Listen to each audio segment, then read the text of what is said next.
Hi అండి, ఈరోజు జీరా rice చేద్దాం.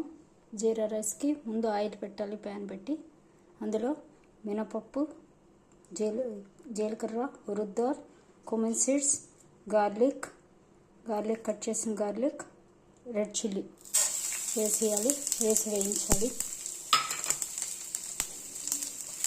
ఇది త్వరగా వేయించాలి.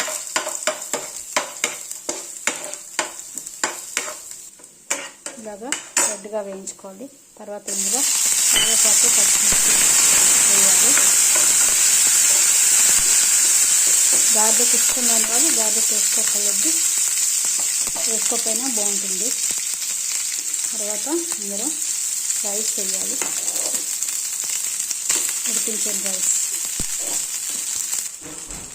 రైస్ వేసి సరిపడా సాల్ట్ వేయాలి. వేసి కలపాలి. ఒక 5 నిమిషాలు మూత పెట్టి ఉంచాలి. అంతే, జీరా రైస్ రెడీ.